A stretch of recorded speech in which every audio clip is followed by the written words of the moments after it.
Hello, all you Wargaming funsters out there. Welcome to Wargaming for Fun.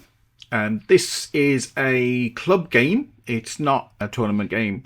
This is me and someone else at the club trying out a list, seeing how we get on, and playing through. Nothing serious, no egos here. All about rolling dice, having fun and telling stories. Okay, so I was playing Wolves of the Sea, the Warriors of Chaos faction. First time I've taken them out for a run, really. I'm using the new Warriors of Chaos. I say new Warriors of Chaos.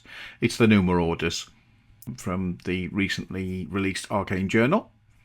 Rob is playing Errantry Crusades. I don't think he's played Errantry Crusades before. I think he's played the other two varieties of the Kingdom of Bretonnia, but he also is experimenting with some of his forces tonight.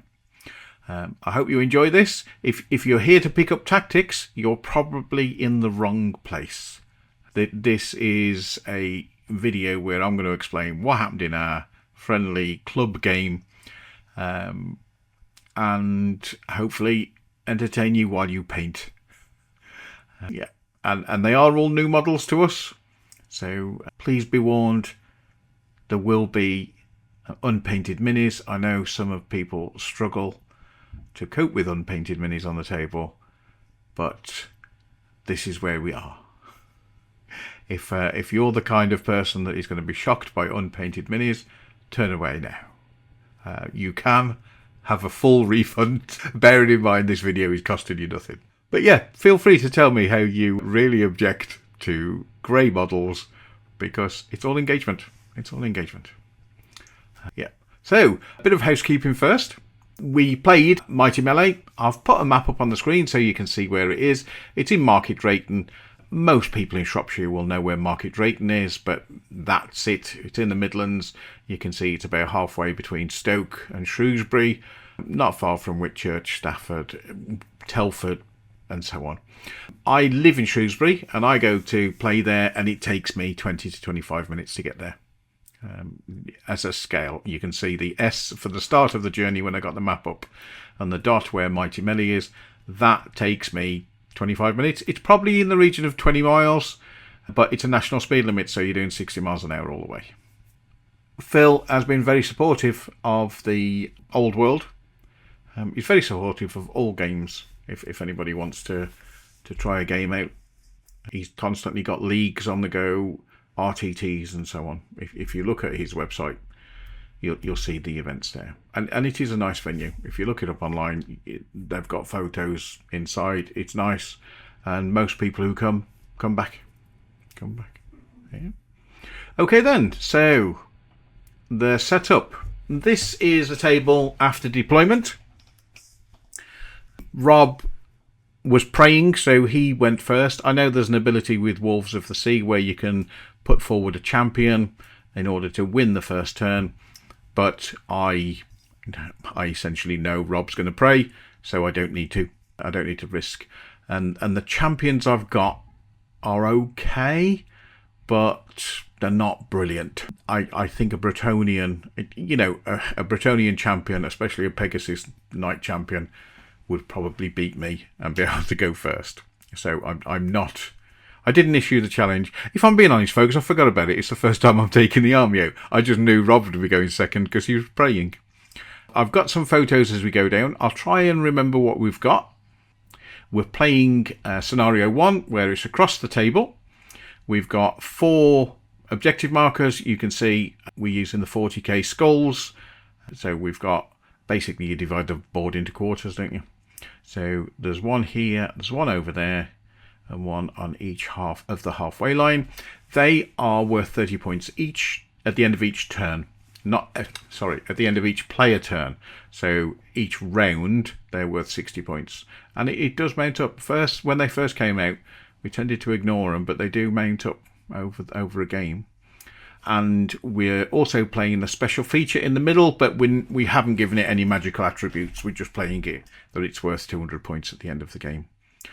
Domination is one of the available things, but I don't think we went for that because it's a school night, a week night.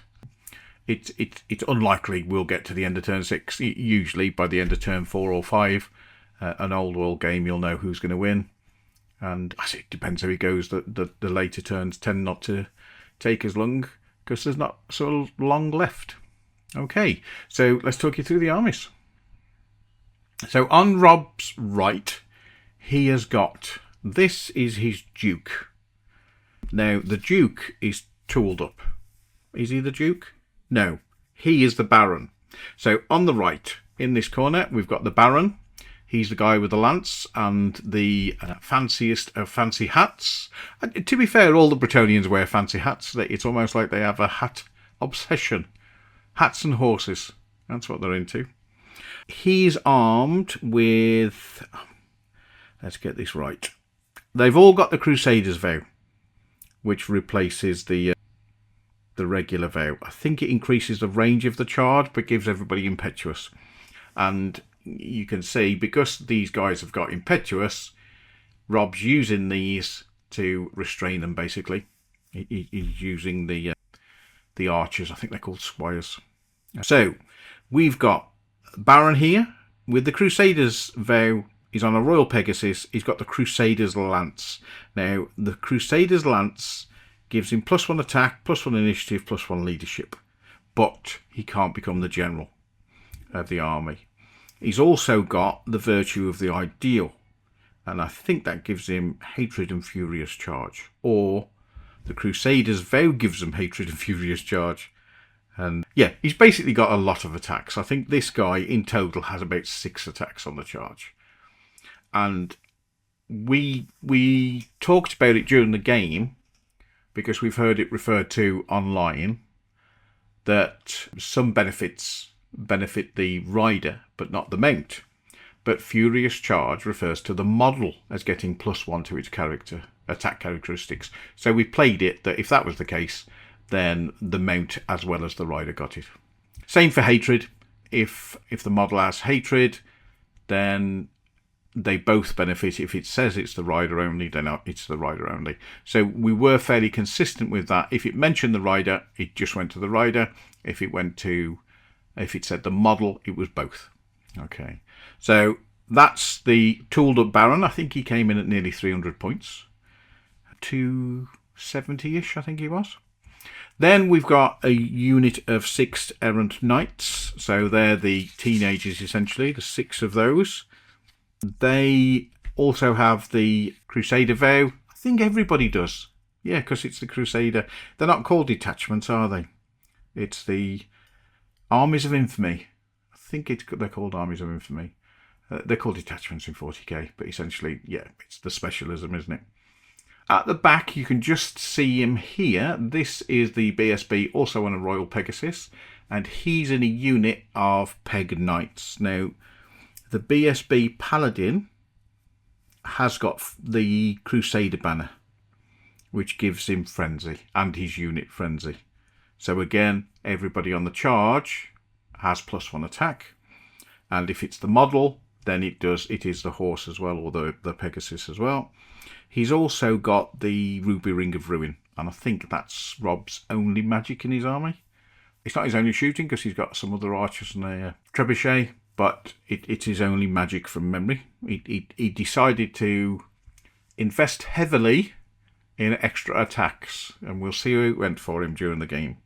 Okay, so on to the next photo. Ooh, going back, here we go. So there we clear a picture of the Paladin BSB in a unit of 3 pegs. We've got the trebuchet on the hill. Rob placed these 3 behind the hill so that they can't see anything to charge. So I wasn't able to bait them out in the first turn, because these have a phenomenal charging range. I think it's a fly 10, I think it is. Then it would be 6 inches for a dice, then D3 on top of that because of Swift Stride. And it might be D3 +1 because of the Crusader Vow. So, I mean, that's 20-inch charge threat range. So if I'm over half the board, he has to charge me if he's frenzied. So he puts them behind the hill so he can't see me, and then he can choose who he's charging. Or he has, yeah, he's doing that so he can line up his charges next time. And then finally, I don't know if this is the only photo with him on. No, it is. There's the Duke. The Duke, and I know this is the first time Rob's trying him, but the Duke is riding a hippogriff. Now, he's got the Ogre Blade, which is essentially a great weapon, isn't it, with D3 wounds, but not always strikes last. And he's also got the virtue of the Knightly Temper, which gives him D3 extra attacks on the charge. Also gives him hatred. So he's re-rolling hits. So there's lots of re-rolls and lots of hits. Basically, Rob has the best flying air force that Bretonia can put together. And they are tooled up to the eyeballs. From memory as well, the Peg Knights also have a banner. The new one, the Banner of Wrath. So it gives them +1 AP and re-roll 1s on the charge. So his lance is essentially on the charge, 3 AP with armor bane still. So 3 AP, 4 AP if they hit a 6 to wound. So yep, painful.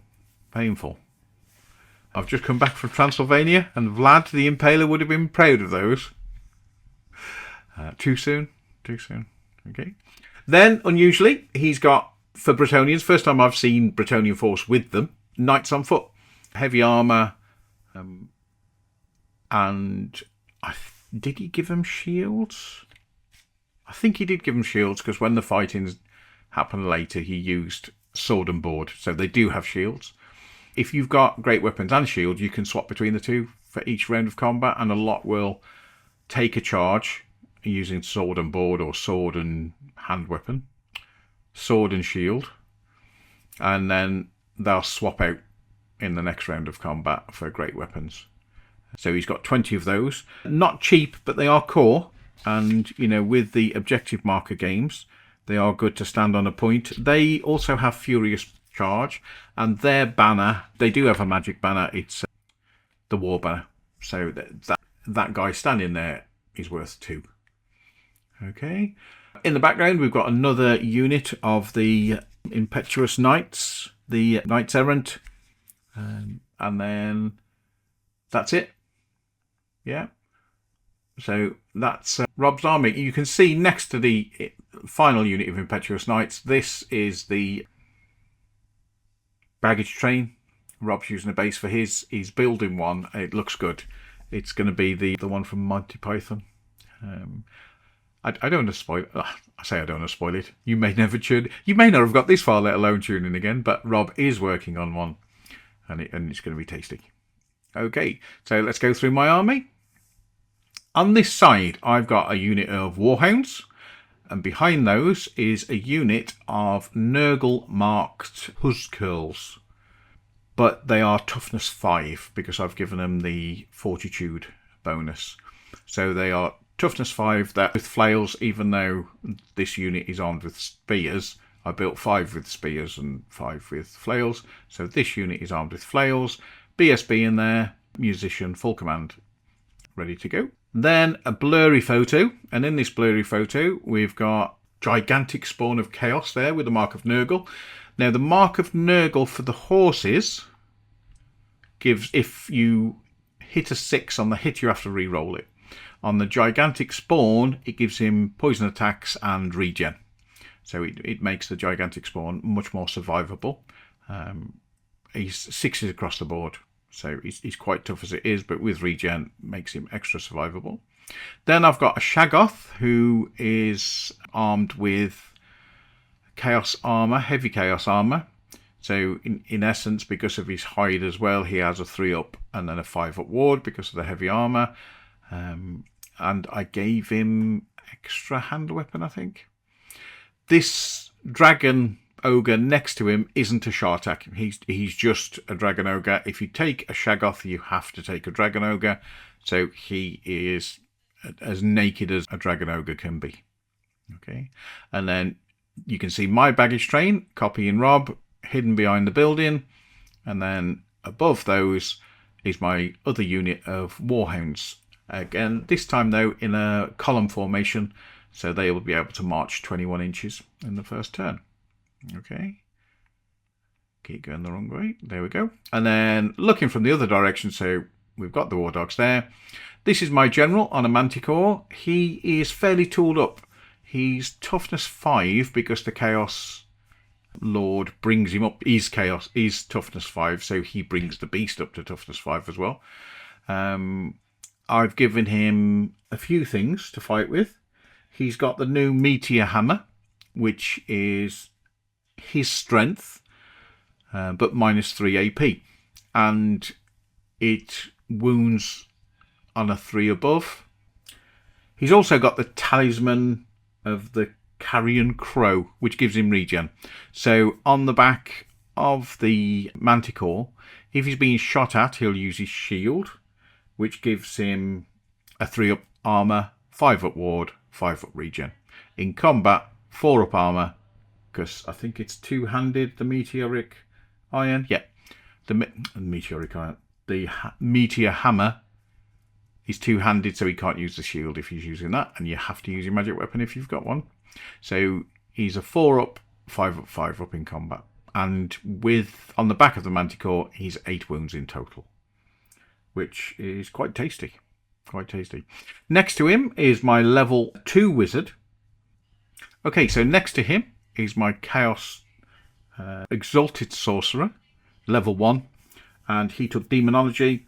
So he's got the Summoning, which is a magic missile. A cast on a 9, 18-inch range. Not much of a wizard, but I always take a level 1 or more because the Fated Dispel isn't enough sometimes. I mean, it will be enough today because Rob didn't bring any wizards, but I didn't know he wasn't going to bring any wizards. The Chariot gives him extra wounds as well. And the guys, the warriors, the charioteers rather, can fight as well. So it is quite tasty. It also gives him 360 vision. That's why he's on a chariot. But Chariot's very vulnerable to cannonball fire and also to combat res. So if they don't get the charge off, they tend to lose. Pretty sure he was a level 2 wizard, but I can't remember what his other spell is or whether it came into it. Okay, so on to the next photo.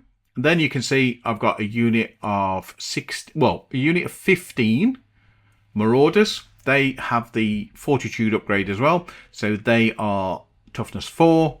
And there's a BSB in there who is just a BSB. Great weapon. Yeah, so he's in there for extra combat res and to give my army rerolls, because my general, he's leadership 9. A lot of the rest of the army is leadership 8. And without the reroll, it's quite easy to fail a test and leg it. And then I've got another gigantic spawn of chaos on the other side of my army, and it's their job, both gigantic spawns of chaos, to protect the flanks. They are hard to kill. They will delay most units a couple of turns when they get in the fight. The damage output from them is a bit unpredictable, but they're unbreakable. They just take whatever hits them and keep going. And this guy, like the other one, has also got the Mark of Nurgle, so he gets a regen save. Okay. So, turn 1, everything moves forward. You can see, hopefully, if I go left to right, I think from memory I rolled a 7 or 8 on the gigantic spawn of chaos on the left. The warriors moved up behind the Sorcerer Lord, who is using this special feature to protect his flank, and he's getting ready, so he's got an option of charging either the knights or the archers next turn. Hoping with the dogs here, because they've marched forward 21 inches, so that's as far as they can go, I'm hoping to bait these knights. What I'm hoping is Rob will charge the dogs, kill the dogs, or beat the dogs in combat. They will flee because they're very low leadership. I know the general's here to boost them, but the chances are they will flee. And then he will overrun because his leadership is 8. And if he's here, there's a good chance he won't be affected by his general. It's a long shot. And then if Rob finishes about here, next to the this special feature, my chariot can get the charge in. Then it's D6 impact hits, plus the spell, plus everything else, wailing on it. Hopefully, that's the plan anyway. That's the plan. The Shaggoth has stayed back to protect the... I say the Shaggoth, he's not the Shaggoth. The Dragon Ogre has stayed back to protect the baggage train. Shaggoth has run forward because his job is to tie this up. I mean, Rob has stacked his air force here. I mean, there's probably over 1,000 points of flying things there. Easily over 1,000 points of flying things. It's probably 1,000 points just in the 3 characters. Then another couple of hundred in the Pegasus, so you're probably looking at 1,200. So it's this side of the army's job to delay Rob's flying, to delay Rob's air force, while my army on the left has time to deal with these 2 units, and then this can come across and help. So I'm looking to the Shaggoth, who's toughness 5, but tooled up with a ward as well as a good save, and the gigantic Spawn of Chaos. I'll probably refer to it as Spawn of Chaos from now on because it's taking me a while to say. To counterattack anything that charges. I will shag you there. And if I'm being honest, because these are beyond the hill, they can't see Shaggy, so Shaggy's getting ready to move. The dogs are here basically to stop the shooting at the... I say to stop shooting. My thoughts. These here are blocking the view to the cavalry. Okay. So the archers can only shoot these, or they can shoot these 2. And if they're shooting the monsters, they're wounding on 6s and probably hitting close to 6s. The dogs, less so. Okay. I didn't realise at this point that Rob can see through his archers. I was thinking that he couldn't, but he can because they're skirmishers and you can see through skirmishers. So that's my turn 1. Magic came to nothing. So let's see how Rob reacts to the movement. So yeah, I mean, I can go through the points, but essentially it was 30 points here and 30 points there. The points don't come into a lot because we don't have that many core units of strength 10 or not. I've got this unit here. I suppose these Marauders as well, the Marauder Horsemen. No, they're special, so they wouldn't count. I haven't said, but in reserve I've got 2 units of the Berserk Marauders as well, who will be ambushing later in the battle. Okay, so how does Rob respond into Rob's turn? Ooh, wrong way. There we go. So Rob, because he can see through his archers, charges the dogs. And I'm thinking, oh, because this guy with his bazillion attacks will kill the dogs, and there's a good chance he'll then overrun into the guys with flails. And the guys with flails aren't as good if they're not using the flails on the charge. But this is where we are. So he goes over the top of the archers. The archers stay where they are. I think they have a few shots at either one of these, but don't do anything of consequence. And the Air Force starts to move over the hill, and we can see the banner bearer and the Duke. They are separate units. So the banner bearer and the Black Pegasus Knights are 1 unit, and this guy's running around on his own, are lining up for a charge on the Ogre. And Rob has taken the bait. His Knights on foot have charged into the dog. And there's a close-up of the charge on the left with the Duke, the D3 extra attacks Duke. The 460 point Duke going into the 30 point dogs. I wonder how this is going to turn out. And then you can see how he's all lined up, ready to go. And there, my hopes and dreams have come true at this point, because the dogs, 4 of them died. Then they ran off after the good kicking Rob gave them. I didn't do anything back. I don't even think I got an attack. I didn't, because he killed 4 and I only had 1 at the front, so he wouldn't have got to fight back. And then he run off. His leadership 4 didn't stand up to that kind of whipping, and Rob overrun. I can't remember whether he tried to restrain and didn't, or whether he didn't restrain, but he overrun. So my plan with my chariot is about to come off. Okay. And there we see, although the dice is still saying turn number 1, this is the beginning of turn number 2. And Rob's Duke on the right hand side has killed the 30-point dogs. Go figure. The weapon the weapon cost more than the dogs did. But he has run over into the Marauder Huskills, who are now questioning their life choices, which has led them to this point. Okay, so charge time for the Warriors of Chaos. And here we go. My general charges in. So, my general here on the Manticore charges into the Bretonian Knights to try and rob them of their lances. My chariot declares a charge into the Knights on foot. Shaggy declares a charge into the Duke. And these two Spawns of Chaos don't declare charges.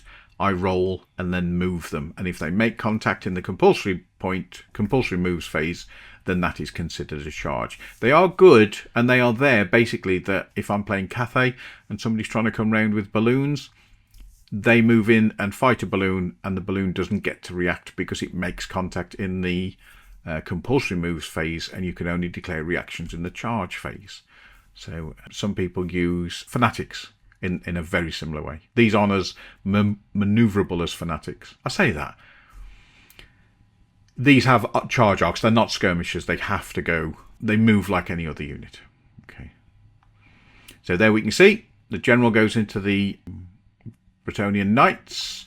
My unit here of Berserkers comes on 8 inches away from the Knights and then just marches up to move into contact, into base contact with Rob's baggage train, ready for some loot. My Spawn of Chaos on the left hand side moves into the archers. I think the archers, yeah, they don't get to react, they can't flee, so they're in combat. And this is comedy gold here. The chariot that was all lined up, my plan going. Oh, by the way, the dog didn't rally on a double one. The dog is heading off there. I think he rolled 3 to move, which is why he hasn't gone far. And you will see a pattern of that. He moves. It's almost like in slow motion. But my chariot declares a charge. Rob stands to hold. The chariot then tries to wheel and can't because this Marauder unit is next to it. So he can only wheel to a certain angle, and that angle doesn't clear the tent. So I hit the tent and it's a failed charge. So now my chariot that stalled next to this tent is about to get charged next turn by a unit of 20 great-sworded Bretonian Knights with furious charge and the war banner. What could possibly go wrong? Sweet baby Jesus. My Marauder unit, I think this Marauder unit knows how this is going to go, and he's getting ready for the overrun. That's what they're doing anyway. My Dragon Ogre here remains in place. He's standing next to the baggage train. Oh, wrong way on the mouse. You can see Shaggy made the charge into the Duke. I think the Duke declared a counter charge, and he may have even got his 3 inches, so his lance has been activated and Shaggy's gone in. So I think the Duke will be going first, and it's Shaggy. And the other warrior, let's see. So yep, that's just a reminder that the Baron is fighting the Huskills, and this guy's got the charge. Although it's my turn, it's him that's got the charge. And the other Spawn of Chaos doesn't make it to either, it doesn't roll high enough on his random movement to make it into the trebuchet or into either of these two units. Okay. Very little shooting. Essentially, my only shooting in my army is the wizard, and the wizard's just failed to charge, so he's going nowhere. The Duke and Shaggy decide to get it on, and from memory, nothing happened. It was literally handbags at dawn. I think what saved the Bretonians here, or saved the Duke here, was the ward saves were phenomenal. I think we both rolled well to hit, but we both rolled incredibly well to save, so that there was no wounds. We did the wounds, but then there were saves, and it was saved on either the armour or the ward. Okay. You can see here my 400 plus point general, who was just wailed on this unit, caused 2 wounds. And I think they're Rob's ward saves. So 2 died. 2 was it 2 have died at this point through one way or another, and then he had to make 5 ward saves, and we can see that he made them. Which happens. It's a dice game, isn't it? As one of the YouTubers says. And yeah, it spiked, and good on him. It will happen to both of us throughout the game. So I actually lose that combat because I did 2 wounds, but he out-reses me. Because of lance formation, banner, which equaled the 2 I did, and he's got a musician. And I lost, and I fell back. Not fall back in good order, I gave ground. Yeah, I think he even did a wound on me. Yeah. But I lost. I either lost by 1 or 2, but I gave ground after that. Yep, Shaggy and the Duke. Another photo. And this time it was Shaggy's turn. So, yeah, the Duke did a load of attacks. I had to do the wards, and then I rolled 5 and 6s. So it was literally ward saves all round. It's almost like they hadn't bothered with armour. It was just mudger. When a Duke's hitting you at AP3 or whatever, you need a ward. I issued a challenge with the Huskers on the left hand side because I wanted to minimise the damage into the Baron. The Baron has to accept it. He can't not accept it because he can't go and hide behind anybody else, even though I think Bretonian would take it because they'd lose the ward if they didn't. And he did 5 wounds in total, so you can see I've got the guy here and 4 overkill. I lost combat and from memory failed. Yep, I did fail, and you can see this is the aftermath. So my, almost said knights there, my Huskers have run off. Rob did restrain and reform here, and you can see him turn in to face the Dragon Ogre, and he did it in a clever way because these have 360 vision. Essentially what he's going to do next turn is declare a charge on these. These are fleeing, so they have to declare another flee, so they'll be off the table. Then he'll redirect, he'll do a leadership test, and it's leadership 10 I think on that guy.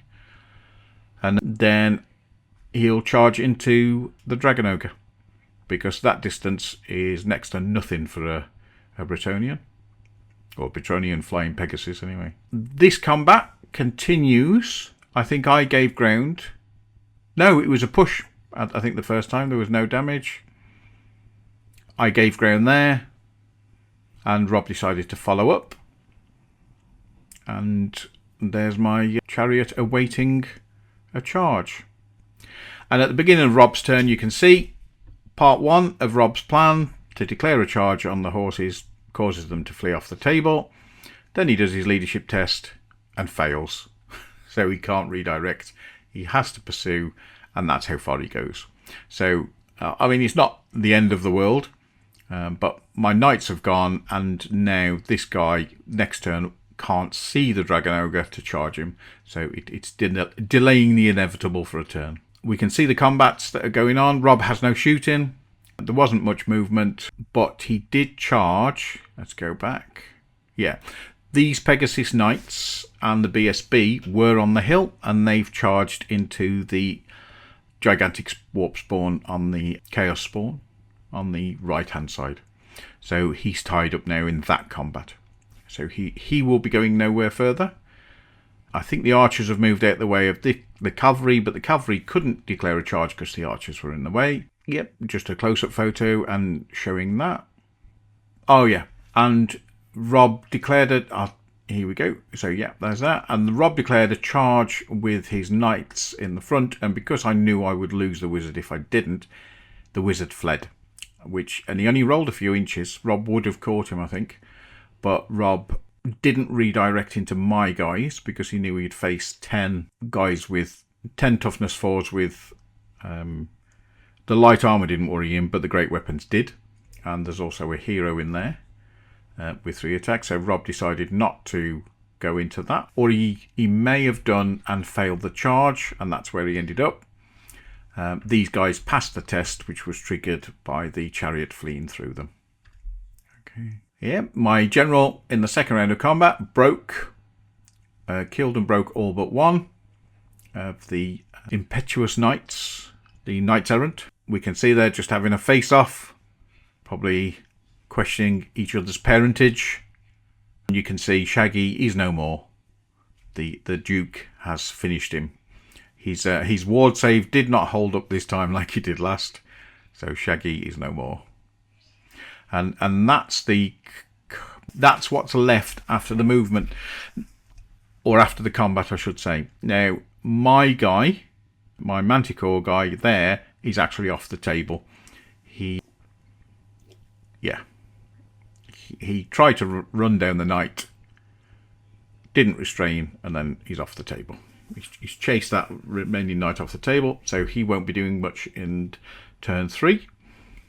And we can see here the I'm saying lots of ums. The Baron can't see through the wood to charge the Dragon Ogre, but the Duke can see the Dragon Ogre. My guy lost here. He may have done 1 or 2 wounds on the Pegasus, but they're all still there, so he didn't kill one of them. I think he may have done 3 or 4 wounds with his hatred and charge, but my guy's unbreakable, so even if my guy's got 1 wound left, he's going nowhere. He just gives ground if he can. And, you know, he is doing his job in tying that unit up there. It's a bit frustrating that my guy's off the table, because he's really needed over here to start wailing on some of these guys. But he's not on the table. Okay. So after movement, I decide to charge, because with a charge, although I'm only getting 5 guys at the front attack, I am getting the initiative advantage. And with great weapons, that is going to be quite tasty. And I think in the first round of combat, Rob decides to go sword and board. So he's on a 4-up, the 3-up save. Yeah, heavy armor and shield would be a 4-up, and parry gives him a 3-up. So he's on a 3-up save using hand weapons, and I'm on a 6-up save using great weapons. There you go. And my Marauder Huskills, the Berserkers, sorry, have pivoted, ready to, and they will move, so they are within 6 inches of this point to start using the points there. This fella moves up, I forget the distance, but you're looking 8 inches. It's roughly the length of that building, isn't it? And the Dragon Ogre has seen the way the wind's blowing, and he's pivoted, ready for a charge off either of these. Okay. That was it. The turns were going quite thick now. I mean, the movement was quick because there wasn't a lot of movement, but the combats were taking the time. This guy has moved another couple of inches closer to the edge of the board as he didn't rally. And there we can see the fighting. You can see here that at the beginning of the fighting, my spawn had 2 wounds left. At this point, I think Rob issued a challenge. So we took a photo of both champions attacking each other, and it was a case of handbags at dawn. I think I went first, but because of the sword and board, I did nothing. And because Rob was using hand weapons with strength 3, he did nothing to my guy, who's toughness 4 at that point. But in the army, because Rob's fighting with 10 men, he did manage to get a wound through and killed a single guy, which meant that I lost combat. It wasn't, that's the only reason. The armies are fairly well matched. Rob's war banner does carry +1. So I can't remember if Rob won by 2. I'm guessing it would be. No, he wouldn't, because I've got, although there's 3 banners here, only 2 of them count. I've built 4 units of 10 with full command. So there is another captain there as well, but they're just counted as normal models. It's only the front rank that we're looking at. And I've got my naked BSB in there and another banner. So I've got 2 there, and Rob's normal BSB is worth 2. Not BSB. Rob's normal banner for this unit is worth 2 because it's a war banner. So he beat me by 1, and then I gave ground. It's hard to tell that it's moved, but they are 2 inches further across than they were. And I'm hoping that these guys stand for another round, and if they do, then my chariot does have line of sight to the side, to the flank of that unit. The warp spawn, he's in combat with the peg knights and the other fellas. Now, I'm more hopeful this time. He lost 4 wounds last time, but this time there's no hatred, and the guys on the back aren't using lances anymore because it's a continuation of the combat. And you can see between them, they managed to put 1 wound. Wasn't all bad news for the pegs though. They took a wound. So I lose combat again because of the banners and all the rest, and I move as far as I can, and I'm just short of this skirmisher here. But it's my turn next, and Rob decides to move in basically. Because he's got plans, other plans, and that's where you can see that he's moved in. And that's Rob's turn. He charges his knight errant into the warp spawn. I keep saying warp spawn. It's not warp spawned, is it? It's gigantic chaos spawn. Spawn of chaos. Spawn of chaos. Sock. That's what I should call him. Sock. So yeah, and between them, they should be able to do him. 6 knights, 3 pegs, and a baron tooled up to the eyeballs. They should do him. It's not looking good for the Dragon Ogre. He can't be charged by the Duke. The Duke flies over the top and lands in the remaining move phase, touching the baggage train, so that the time's ticking on that. And the Duke charges the Dragon Ogre. And there we can see an overview. So Rob, before long, will be dominating this corner here, this here. I don't think the Dragon Ogre's going to go. Okay. This time, Rob's champion nuts my champion. So my champion's down after the challenge. If you get a wound through and you've only got light armour, you're going down. I was thinking, should I have swapped to sword or board? But I didn't. I carried on with the great weapons. I was hoping my toughness would keep me alive. And you can see at the end of the combat, Rob killed 5 in total. Ignore the banner. I just took the models off. So there's 5 guys I lost in combat. I think I fell back in good order, and Rob decided to Rob decided to pursue. And he made contact, which moved him out of the line of sight of the chariot. If I flick between the two, you can see there, line of sight, no line of sight. So yeah. That was bad news. Well, bad news for the chariot. But it does mean the opportunity is now there for the chariot to try and do something about this baron. And with his magic missile. Or even a charge. I don't think a charge would be a good idea. Then we go into this combat. Loads of wailing. And then no more spawn of chaos. There's lots of restraining here. And everybody who wants to restrains. I think these squires have just moved up, so they are within 6 inches of this point. So they are now counting 60 points. And in the last turn, the Treb, I think it was the Treb scored a direct hit on the Marauders, so it dropped them below a strength of 10. I mean, you only have to kill 1 and they're below unit strength 10. So they are no longer claiming at this point at the top. And at the start of the turn, my champion comes back on, ready to do some more fighting. The combat's established. My wizard fails to do anything. The dog moves another 3 inches towards the edge of the table. And my spawn of chaos is going to head to the right to try and slow down these guys as they charge across. And there we can see the movement. You can see how far the spawn moves. These guys move up. My second unit of Marauders come on the table, and they've got this trebuchet in their eyes. And they stayed behind the hill. They could have got closer, but they stayed behind the hill so that they can't be seen by any of these units, which would basically give Rob points. Any of those charging those Marauders are going down. You'll notice the Dragon Ogre has gone. The Duke managed to finish him off, and the clock is ticking here. And yeah, my chariot doesn't do anything. I think I decided not to charge and to shoot him, with the magic spell I've got, but the spell doesn't go off and it does nothing.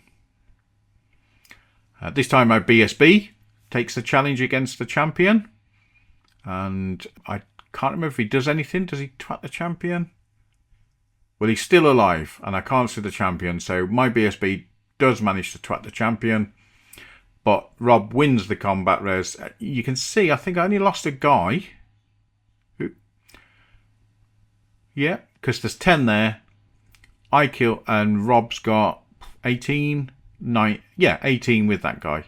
And then in the next one, he's still got 18, and I've lost a guy.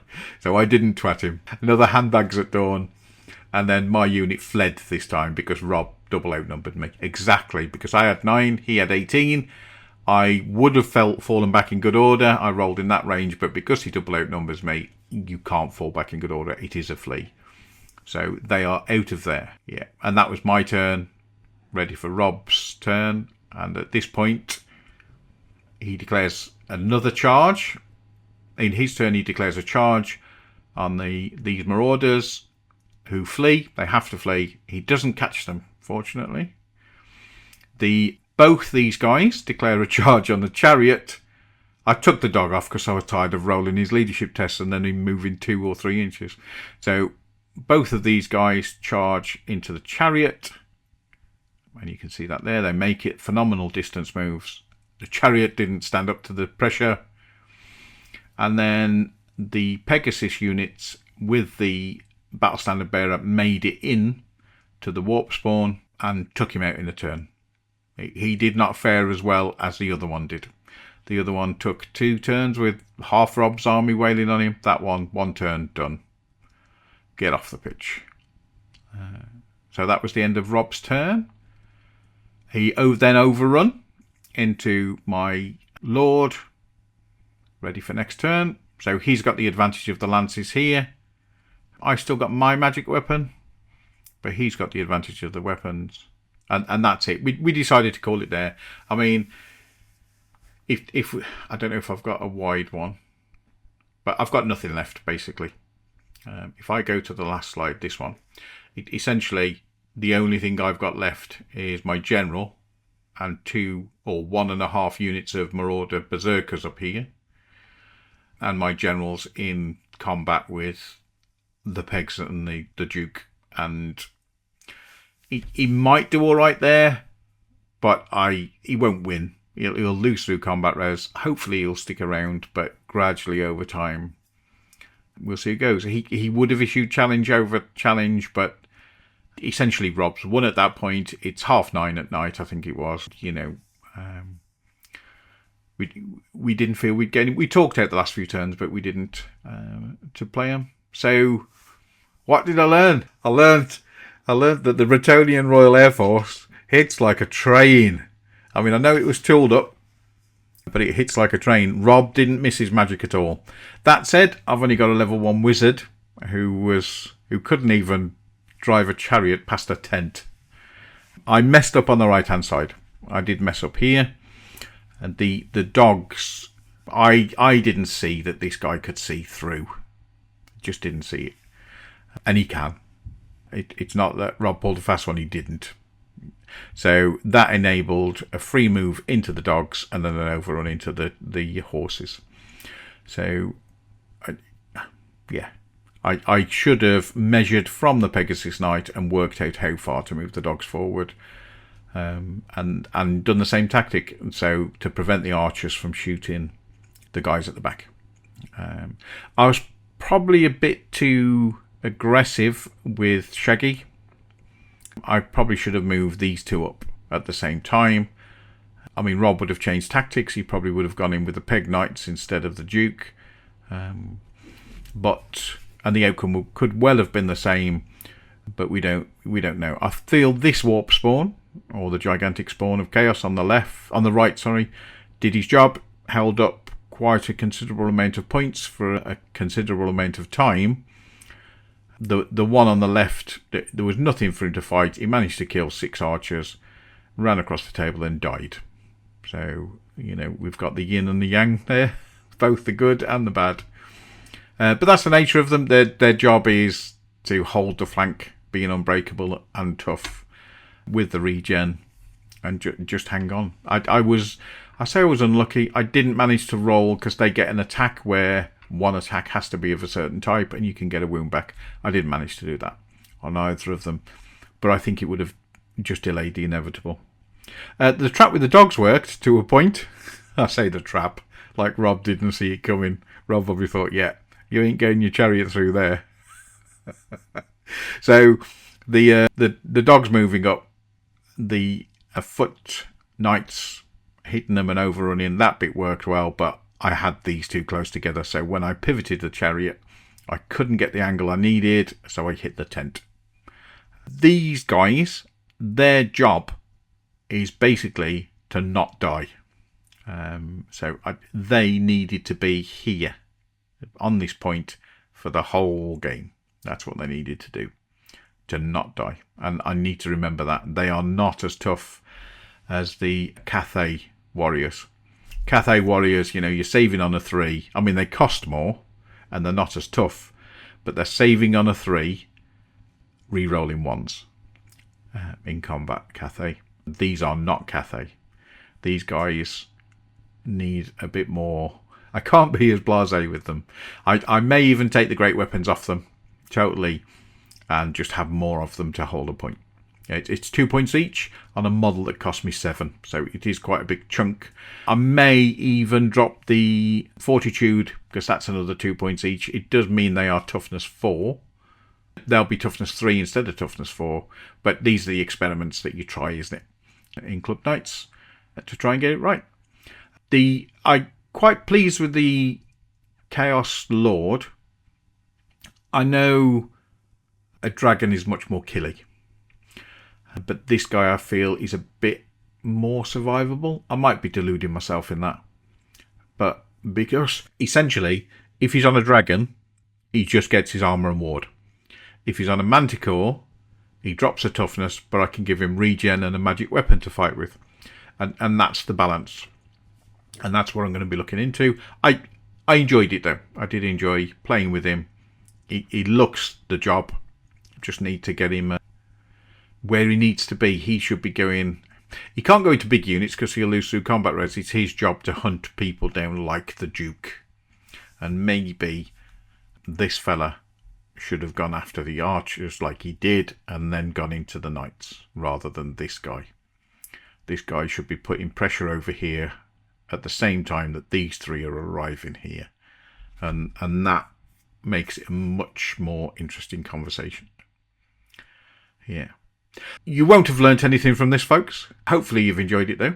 And I'd like to thank Rob for being a perfect opponent again. Always a good chuckle playing against Rob. And I'll catch you all in the next battle report. Take care. Bye-bye.